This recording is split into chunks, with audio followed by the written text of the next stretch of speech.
Pues vamos al mensaje, hermanos. El mensaje de hoy tiene que ver con un tema de doctrina. Un tema de doctrina que a veces provoca mucha confusión. Pero es importante, pues, comprender esta doctrina es difícil y es lo que vamos a hablar, pero la creemos por fe. Vamos a hablar de la Trinidad de Dios. Es una doctrina importante, bíblica, básica, es la parte espiritual de las Escrituras, la Trinidad. Y vamos a hablar de ella ahorita con la Biblia, ¿ok? Entonces comenzamos y vamos a orar. Padre, te doy gracias, Señor, en este día. Gracias, Padre, por los que estamos aquí reunidos. Señor, te pido que me guíes, Padre, en esta doctrina, Señor, tan importante, Padre, que, Señor, nos cuesta mucho trabajo entender a todos, Padre, la Trinidad. Te pido que me guíes, Señor, que sea de bendición, Padre, que salgamos edificados y, Señor, pues, Padre, que nos ayude para entender tu propósito, Padre, tan importante que es la redención, Padre. Te doy las gracias en el nombre poderoso de Jesús. Amén. Hermanos, si tú eres de los que me dice, me cuesta mucho entender la Trinidad, me cuesta, ok, eres una persona normal. A todos nos cuesta entender la Trinidad. La creemos por fe. Hay personas en religiones que dicen la Trinidad no es bíblico, eso no existe. Pues sí, la palabra Trinidad no existe, pero el concepto sí, ¿verdad? El Dios, Hijo y Espíritu Santo, los tres son Dios. Entonces entender la Trinidad me va a resultar, hermanos, a veces complicado, frustrante. ¿Recuerdan cuando Jesucristo les está hablando del Padre? Hasta que Felipe le dice, ya, háblanos del Padre y nos basta. Y Jesús les hace les deja una enseñanza tan importante, ¿verdad? Tanto tiempo hace que estoy con vosotros y no me has conocido, Felipe. El que me ha visto a mí ha visto al Padre. Él quería ya saber, bueno, ya basta, estás hablando de un Padre celestial, pero bueno. Entonces, entender la Trinidad es complicado, pero nosotros la creemos por fe, hermanos, porque es 100% bíblica. La Trinidad, como lo comento, es la parte profunda de las Escrituras. Hay veces que se ponen ejemplos, pues para un niño es más fácil comprender, decirle, mira, es como el agua, se encuentra en estado sólido, en estado líquido, en un estado gaseoso, pero es agua, H2O. Es agua, pero en diferente estado. Bueno, es un ejemplo, ¿no? Igual con el huevo, la clara, la yema, el cascarón, es un huevo. Son ejemplos que al final ilustran, pero es muy compleja, hermanos, la palabra Trinidad. ¿Ok? La Trinidad ha sido rechazada a través de los años como una confusión para muchas personas que empezaron a formar religiones en una base de rechazar Trinidad. ¿Y sabe cuál es el problema? Que si yo no creo en la Trinidad bíblica, entonces, ¿cuál es el problema? Le estoy quitando la deidad a Cristo. La Trinidad hace a Cristo Dios. Y una persona que dice, yo no creo en la Trinidad, entonces automáticamente está diciendo Cristo no es Dios. Y es peligroso. Tan peligroso que no te puede salvar. No te vas a poder salvar. Yo me quedé con con comentarios de mi pastor que decía, las religiones son como una pistola, más poderosas que una pistola para matarte y mandarte al infierno. Confusión, ¿ok? Entonces, es importante porque la Trinidad me muestra a Dios encarnado en la persona del Hijo. Los judíos no creyeron que Él era Dios. ¿Se acuerda? Lo veían en el madero y decían, ¿cómo va a ser Dios? Dios no puede morir. No entendían la profundidad de las Escrituras, ¿ok? Entonces, hermanos, pues vamos a ver aquí en este Evangelio de Juan, en el capítulo 1, versículo 1. El Evangelio de Juan es un evangelio que me habla precisamente de la deidad de Jesucristo.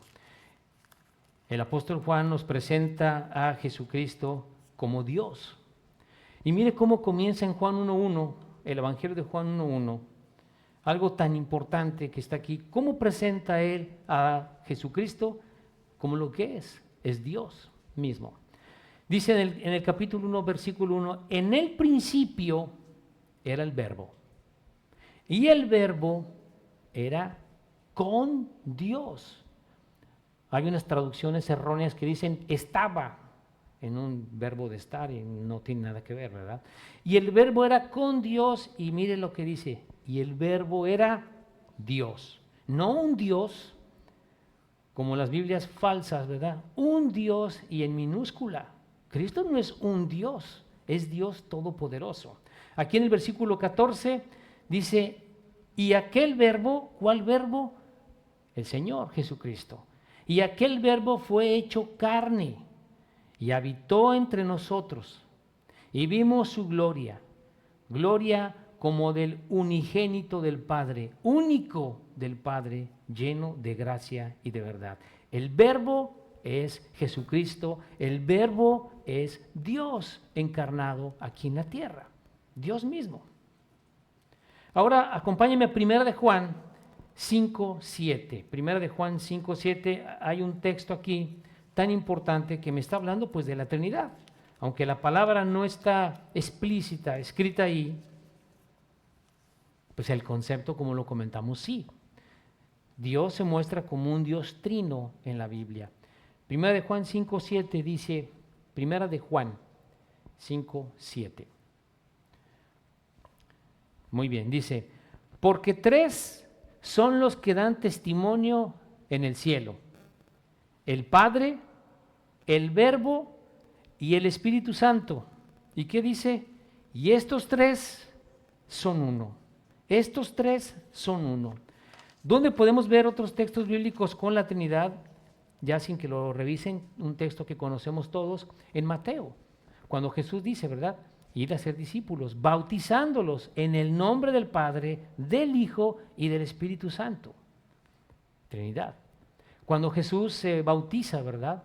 Se oye una voz del cielo del Padre, una paloma baja sobre él, el Espíritu Santo. Ahí también vemos el concepto de Trinidad. Yo no puedo decir, bueno, se bautizan en el nombre del Padre, del Hijo y de una fuerza activa, porque hay sectas que dicen que el Espíritu Santo es una fuerza activa. No, ¿cómo que por una fuerza activa? Es Dios, y vamos a ver un poquito de eso ahorita. Es un resumen, hermanos, compacto que traigo para mostrarle la Trinidad bíblica. ¿Ok? ¿Qué es la Trinidad para nosotros cristianos que conocemos la palabra de Dios? Lo primero que debo de entender en la Trinidad es que no hay tres dioses. Cuando usted habla con una persona que no es creyente, que está en una secta, es que ustedes creen en tres dioses. No, creemos en un solo Dios. Vamos a Deuteronomio 6:4. Vamos a ver varios versículos, pero es importante, hermanos, si se le complica un poquito buscar, porque quiero que me dé tiempo en el mensaje, pero usted puede verlos aquí. Deuteronomio 6:4.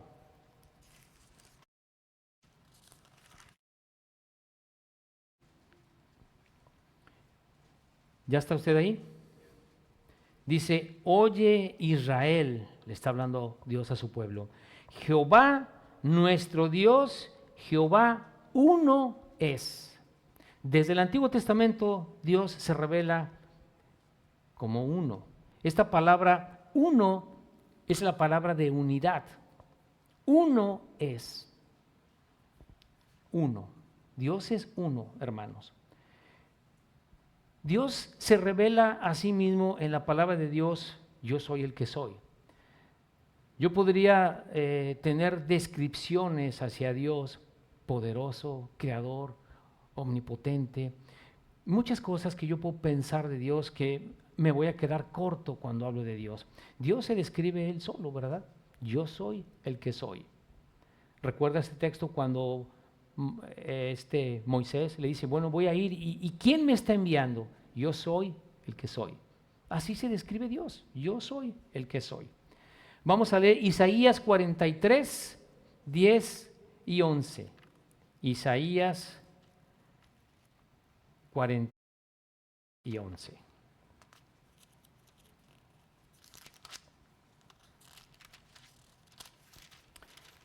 (43, 10 y 11). ¿Ya está usted ahí? Dice así, vosotros sois mis testigos, dice Jehová, y mi siervo que yo escogí, para que me conozcáis y creáis y entendáis que yo mismo soy. Mire lo que dice. Antes de mí no fue formado Dios en minúscula. Cuando yo veo Dios en minúscula, o son dioses falsos, ídolos, o el mismísimo Satanás. También la palabra de Dios, cuando hay D en minúscula, está hablando del diablo. Dice, que yo mismo soy, antes de mí no fue formado Dios, ni lo será después de mí. Jehová dice, mira, yo no hice Dios a nadie, ni lo voy a hacer en tiempo futuro, después de mí. Entonces no puedo decir yo que Jesús es un Dios, porque entonces contradice las Escrituras. Entonces estás creyendo en un Dios grande y en un Dios chiquito. Eso es antibíblico, ¿verdad? Son cosas para comprender. Un solo Dios en tres personas, en tres personalidades que se relacionan en la Biblia y que cada una tiene una función. El Padre es Dios. Nadie de nosotros podría, y cualquier persona que se encuentre en una religión, ¿el Padre es Dios? Sí, en eso, pues bueno, todos estamos de acuerdo, ¿verdad? Hasta los que están en las sectas. Primera de Corintios 8:5, vamos a ver qué dice aquí. Primera de Corintios 8, 5 y 6.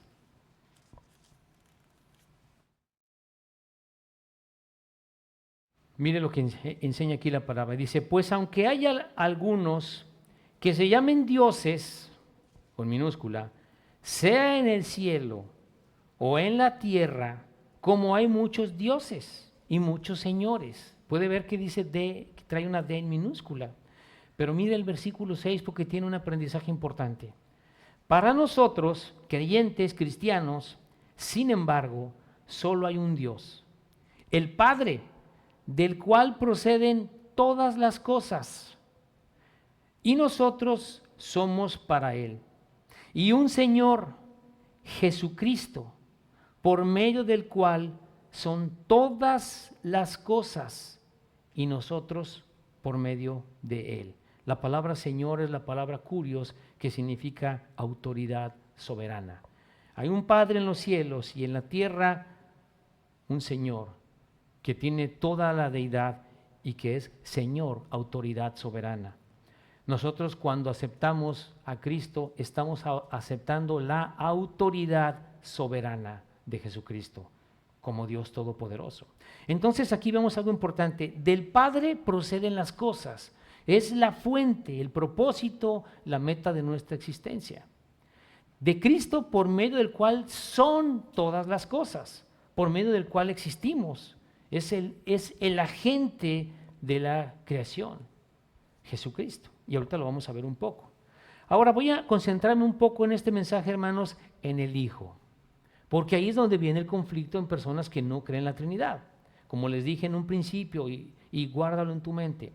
Si yo no creo en la Trinidad, entonces estoy rechazando automáticamente que el Hijo de Dios es el mismo Dios. Jesucristo es Dios y vamos a ver unos versículos específicos que me dicen de su deidad. Vamos a Romanos 9:5. Un poco atrás aquí de Corintios, Romanos 9:5. Cuando yo me convertí a Cristo, que fue por ahí del 2015, pues empecé, hermanos, obviamente recibí la salvación, entendí que soy salvo por lo que hizo Cristo en la cruz. Y bueno, empezaba a tener esos conflictos en mi mente. Y cuando yo empecé a escuchar prédicas, me dio mucho crecimiento, explicando precisamente lo que es la Trinidad. ¿Ya está usted ahí? Romanos 9:5. Dice, ¿de quiénes son los patriarcas? Primeras familias que poblaron la tierra, y de los cuales, según la carne, vino Cristo, el cual, ¿qué dice? Es Dios sobre todas las cosas, bendito por los siglos, amén. Bendito por los siglos, amén. Son palabras que va a repetir Pedro ahorita al final cuando tengamos nuestras conclusiones. El cual es Dios. Oye, pero ¿es un Dios chiquito? No, hay un solo Dios, el único. Vamos a Tito 2:13, un poco más adelante, después de Timoteo, después de la segunda carta a Timoteo viene Tito, y vamos a leer aquí en 2, 13, capítulo 2, versículo 13.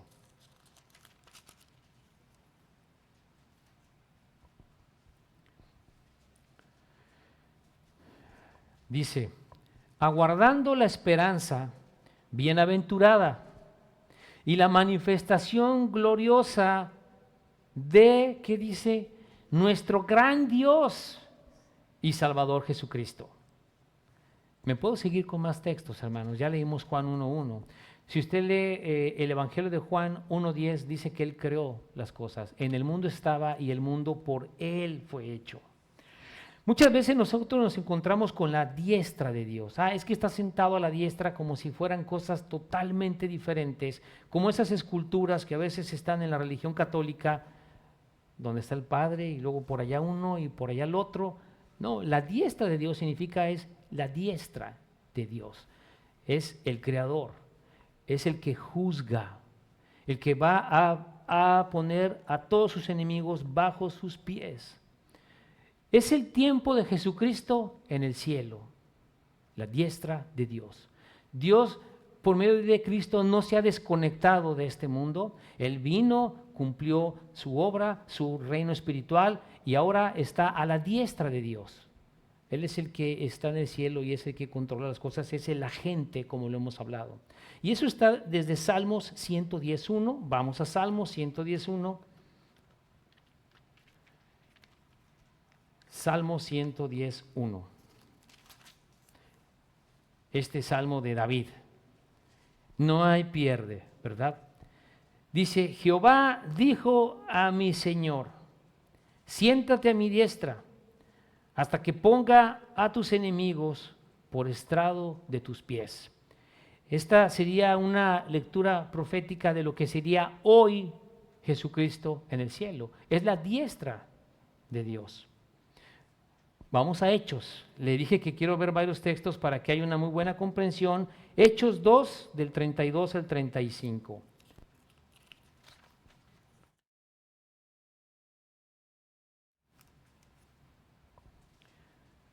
Fíjese que este salmo está citado en varios evangelios por Jesucristo. ¿Ya está usted ahí? A este Jesús resucitó Dios, de lo cual todos nosotros somos testigos. Así que, exaltado por la diestra de Dios y habiendo recibido del Padre la promesa del Espíritu Santo, ha derramado esto que sobre vosotros veis y oís. Porque David no subió a los cielos, pero él mismo dice, dijo el Señor a mi Señor, siéntate a mi diestra, hasta que ponga a tus enemigos por estrado de tus pies.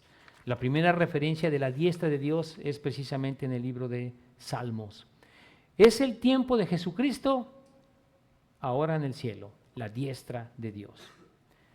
Muy bien, el Hijo ya vimos que es Dios, está revelado en las Escrituras con toda claridad en diferentes textos. Ahora vamos a hablar del Espíritu Santo como Dios. El Espíritu Santo habla. El Espíritu Santo siente. Vamos a ver aquí unos versículos. Vamos a Hechos 5:3, no Juan 3. Disculpe, traigo varias cosas en mi cabeza que le quiero mostrar. Hechos 5:3. De la historia de Ananías y Zafira, ¿verdad? Que Jesús trajo el precio de la heredad, pero mire lo que le dice a Ananías. 5:3.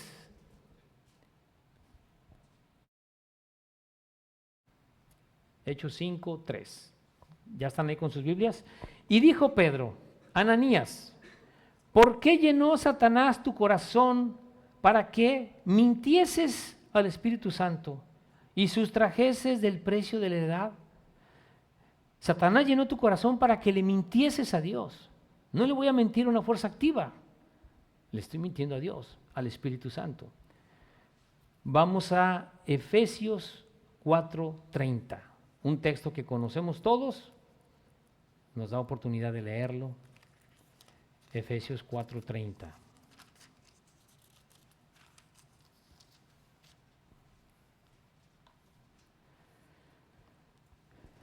dice la palabra, y no contristéis al Espíritu Santo de Dios. ¿Qué significa contristéis? No pongas triste. Es Dios. Y lo puedes entristecer. Dios está dentro de ti, su Espíritu Santo. Y no contristéis al Espíritu Santo de Dios, con el cual fuiste sellados para el día de la redención. Hay varios pasajes, hermanos. Hay otro pasaje en el libro de Hechos, no recuerdo cuál es, donde el Espíritu Santo habla y dice, apartarme a Bernabé para la obra que le he encomendado. El Espíritu Santo habla, el Espíritu Santo siente, es Dios. Entonces podemos ver Padre, Hijo, Espíritu Santo con toda la deidad completa en tres personas. Vamos rápidamente a ver características que muestran en la Biblia del Padre, del Hijo y del Espíritu Santo. Tienen una característica, no son lo mismo. La Biblia me habla de un Padre, Hijo, Espíritu Santo. El Padre es Dios, el Hijo es Dios, el Espíritu Santo es Dios, pero tienen diferente. El Padre, hermanos, es el recurso o la causa. Es el que revela también el universo. En Génesis 1:1, al principio creó Dios los cielos y la tierra. Esa palabra Dios en Génesis 1 es la palabra Elohim en plural de Dios. Es la revelación divina la que hace el Padre. En Juan 4:23-24, vamos a leerlo. Esto se los voy a comentar y si usted quiere tomar notas para en su casa a leer con más calma, hermano. La revelación divina en Juan 4:23-24.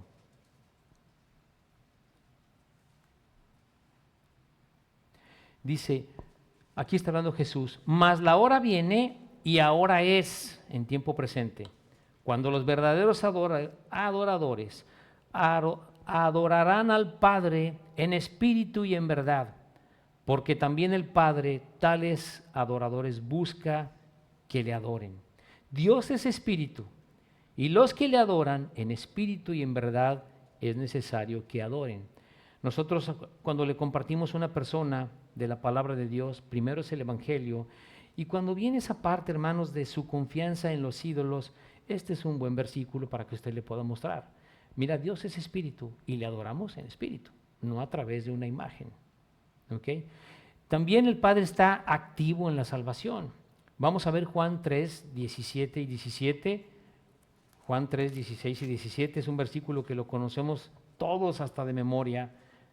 Es parte activa en la salvación el Padre. Juan 3:16 y 17 dice, porque de tal manera amó Dios al mundo que ha dado a su Hijo unigénito para que todo aquel que en Él cree, que pone su confianza, no se pierda, mas tenga vida eterna. Porque no envió Dios a su Hijo al mundo para condenar al mundo, sino para que el mundo sea salvo por Él. Esa es la característica del Padre, el Hijo. ¿Qué característica tiene el Hijo? El Hijo es el agente de la creación, es el agente a través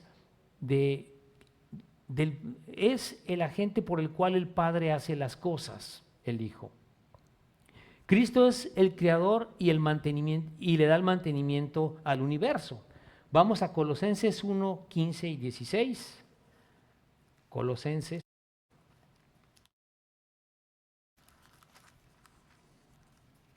1:15 y 16. Leímos en Génesis 1:1, en el principio creó Dios los cielos y la tierra. Muy bien, ahora vamos a ver específicamente al Hijo en la creación. Dice, Él es la imagen del Dios invisible.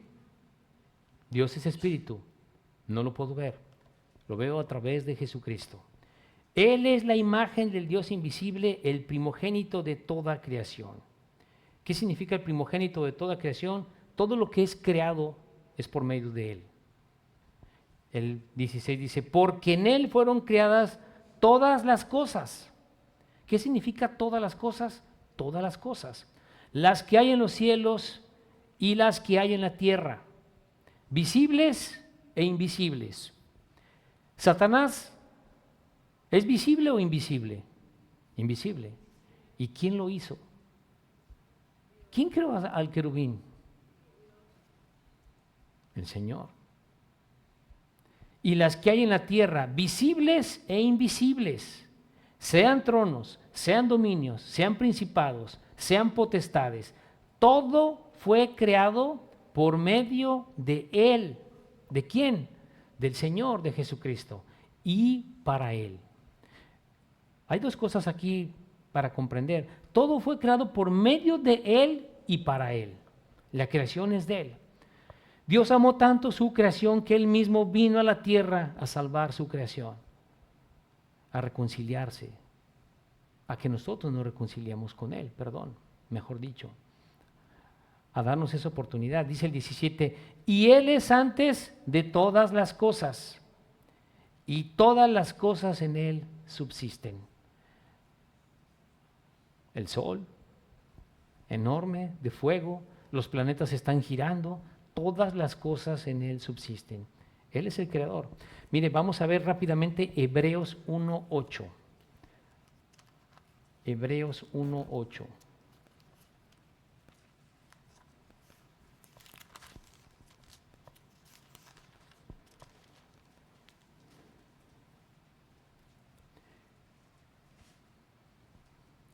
Dios habla por medio del Hijo y dice aquí en el versículo 8, mas del Hijo dice, ¿qué dice el Padre del Hijo?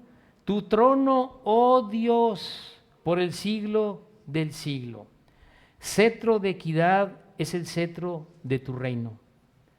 Has amado la justicia y aborrecido la maldad. Por lo cual te ungió Dios, ¿qué dice? El Dios tuyo, con óleo de alegría más que a tus compañeros.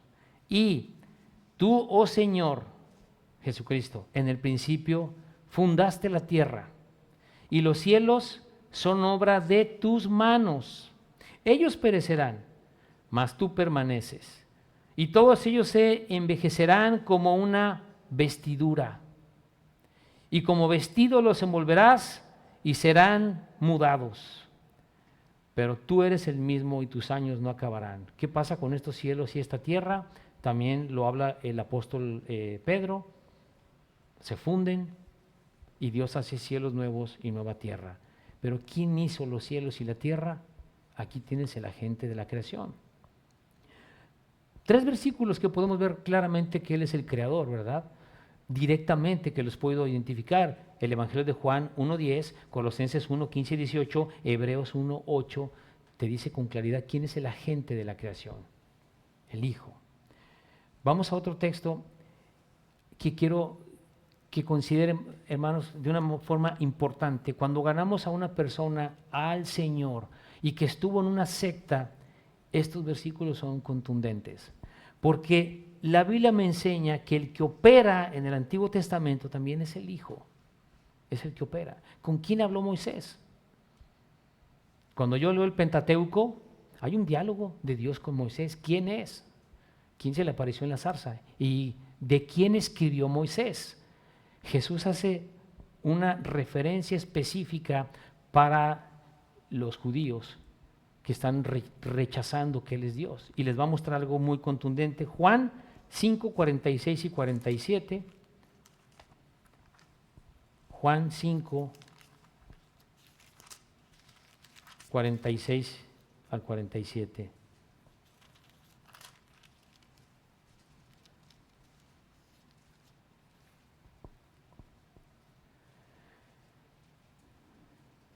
¿Ya está usted ahí? Dice, porque si creyeseis a Moisés, me creerás a mí, les dice Jesús, porque de mí escribió él. Qué palabras tan contundentes, imagínense, hermano, estas palabras que el Señor les está diciendo a estos judíos, ¿verdad? De mí escribió él. Tiene las escrituras hebreas, ahí me tienes a mí.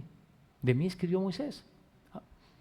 Dice, porque si creyeres a Moisés, me creerás a mí, porque de mí escribió él. Pero si no creéis a sus escritos, ¿cómo creeréis a mis palabras?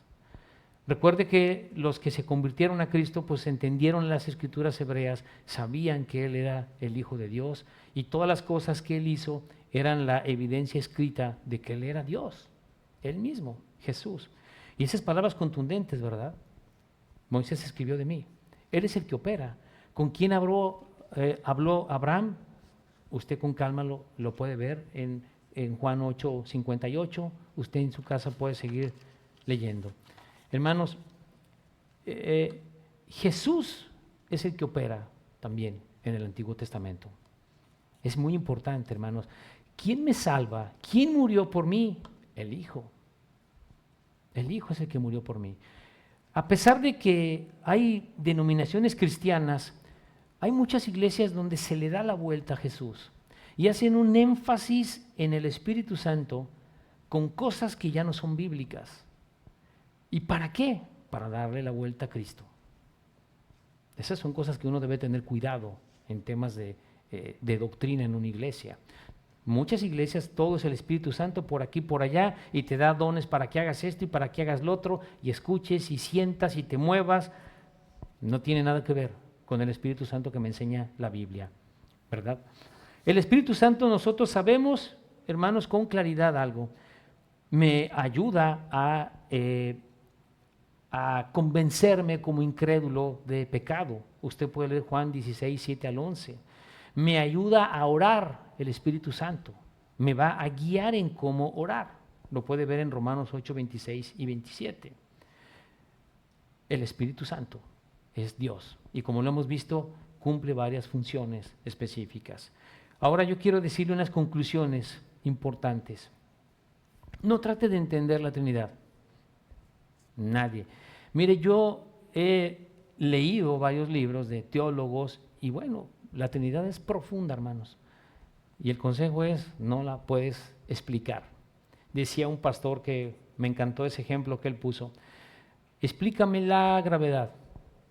No sé, no la entiendo. Ah, bueno, no la entiendes. Aviéntate 5 pisos del edificio hacia abajo.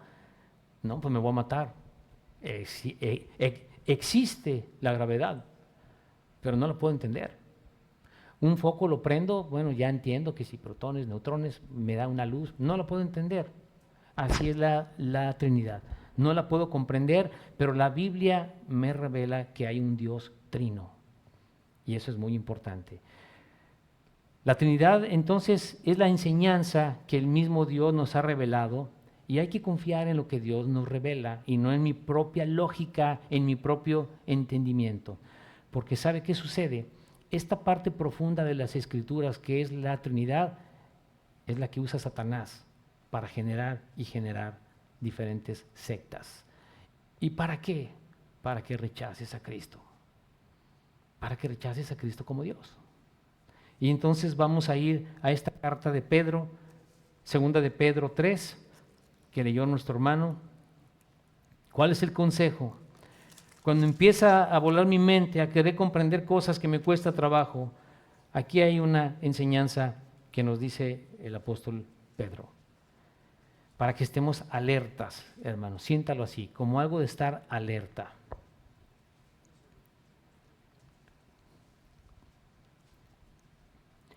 ¿Ya está usted ahí?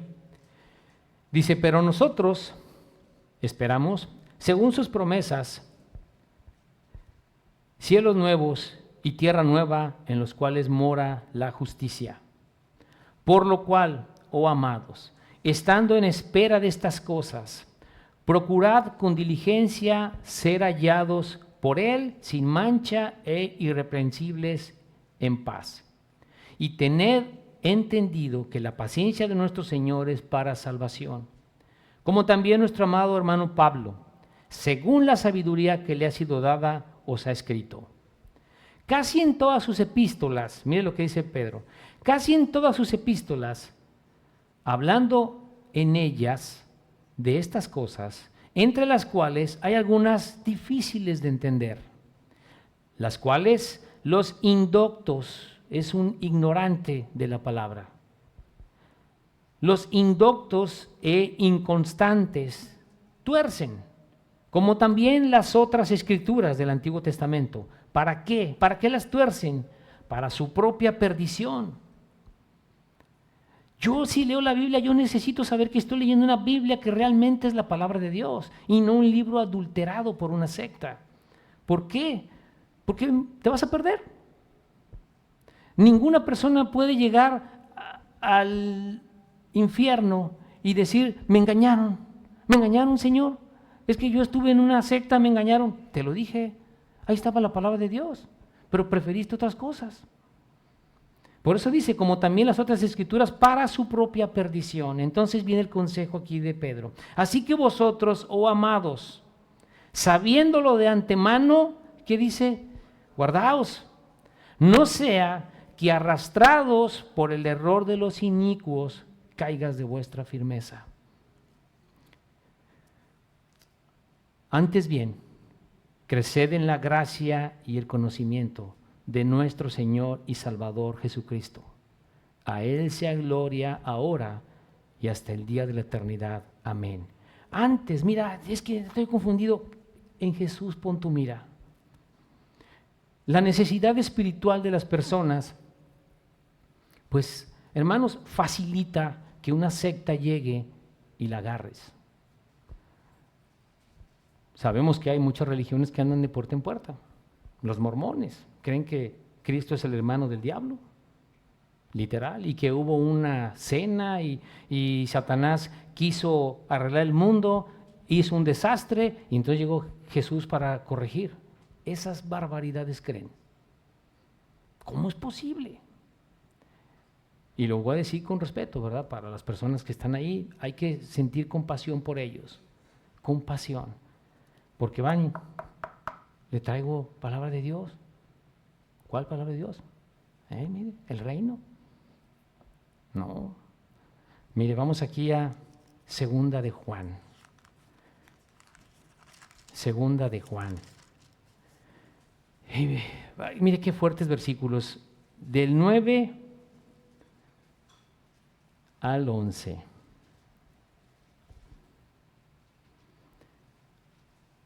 ¿Ya está usted ahí?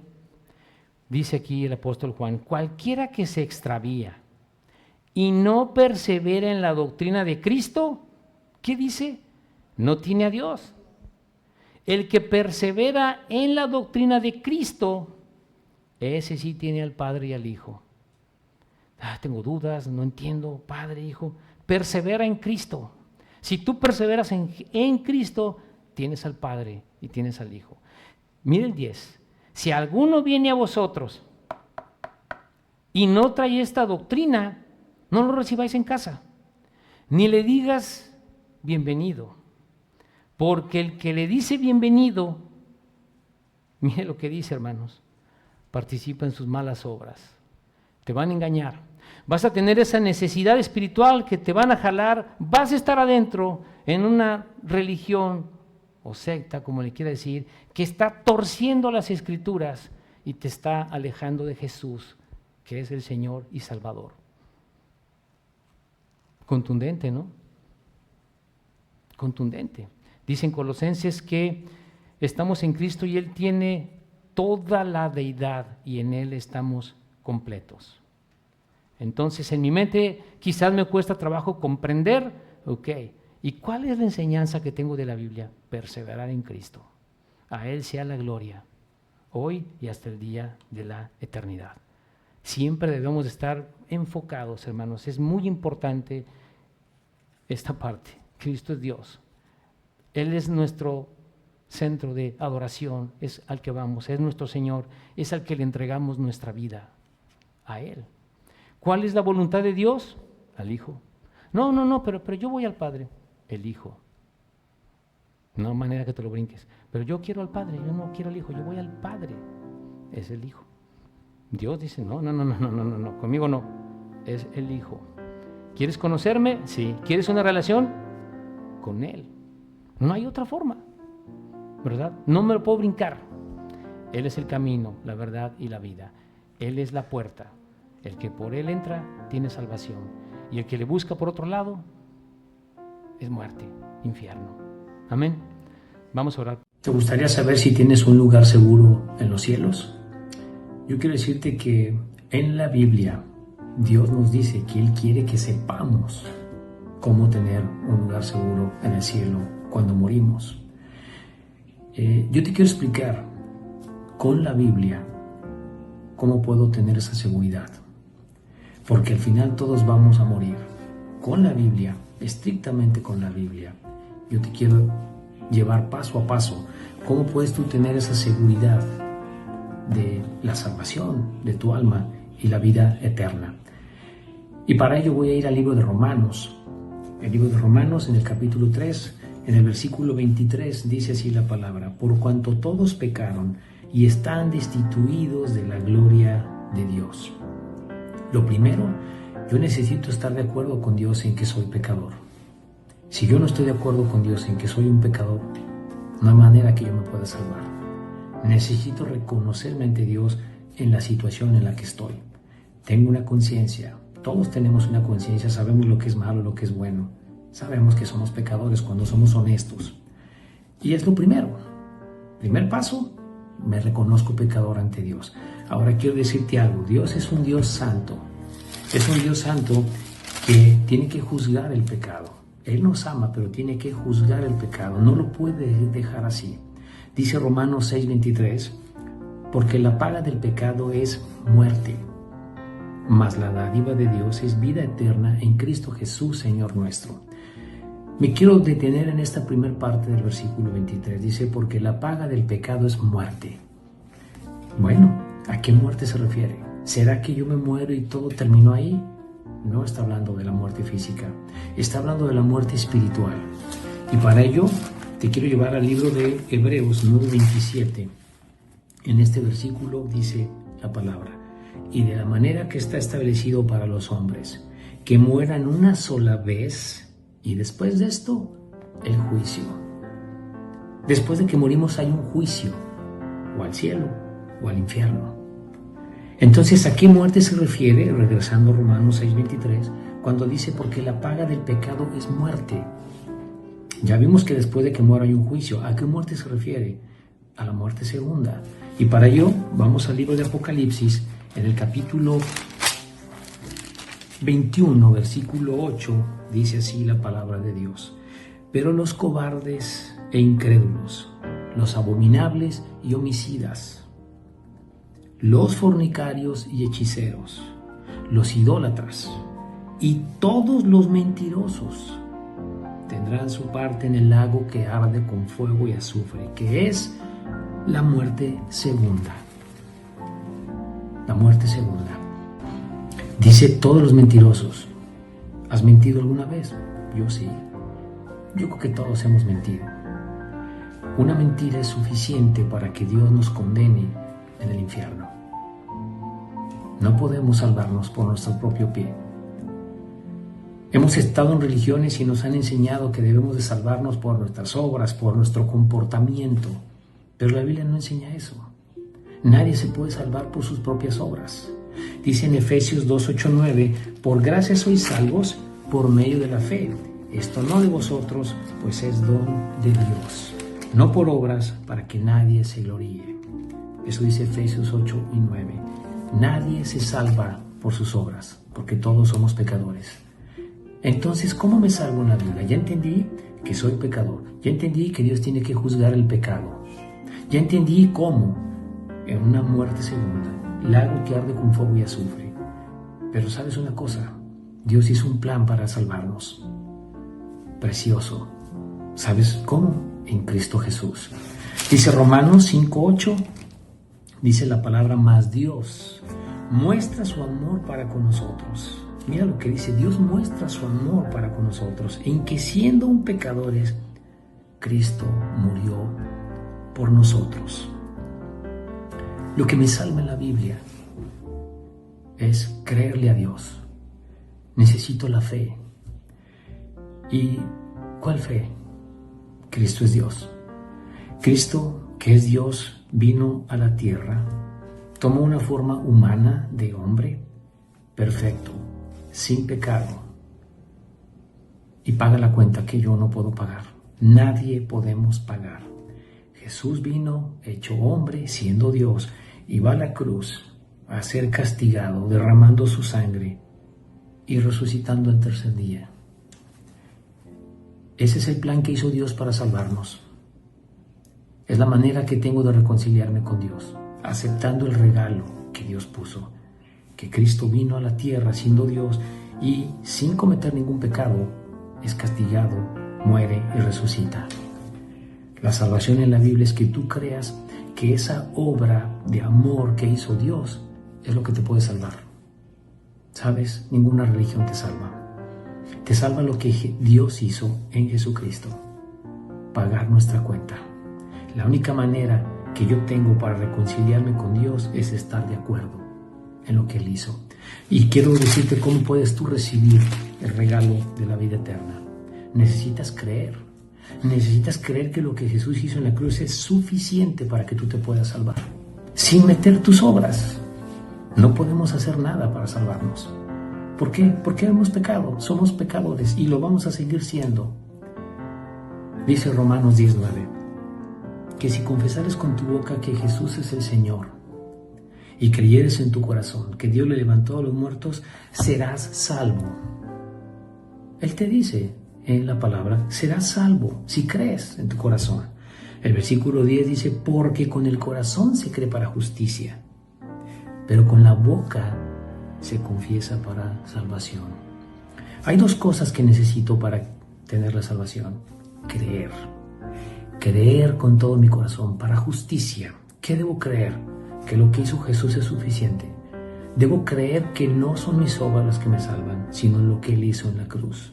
Debo creer que es la única manera que yo tengo de reconciliarme con Dios, que Él ha pagado mi cuenta en la cruz, con su muerte y su resurrección. Creer con todo mi corazón. ¿Y qué es creer con todo mi corazón? Con todo mi pensamiento, mis sentimientos, con mi voluntad. Es suficiente para que yo tenga perdón. Lo que tú hiciste, Señor, en la cruz.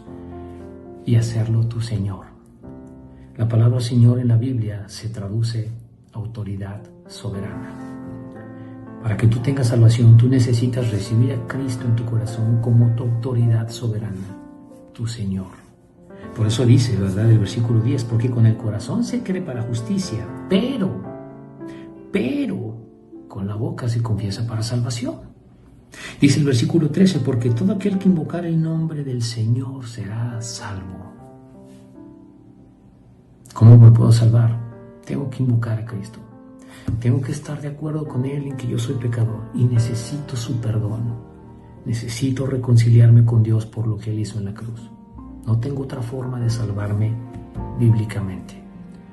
Donde tú te encuentres, si tú crees que esto es la verdad, tú le puedes pedir a Cristo que te perdone, que sea tu Señor, en una oración sencilla, donde tú te encuentres. Manejando, te puedes parar a un lado, en tu casa, al lado, en tu cama, en una silla. Tienes que invocarle a Cristo. Yo te puedo guiar en una oración si tú crees esto. Puedes orar así.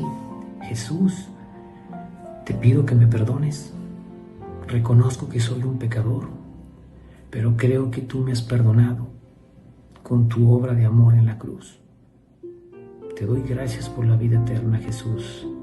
Te acepto en mi corazón como mi Señor y mi Salvador. Amén.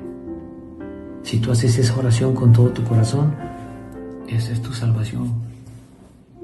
No puedes hacer otra cosa más que aceptar lo que Dios ha hecho para salvarte.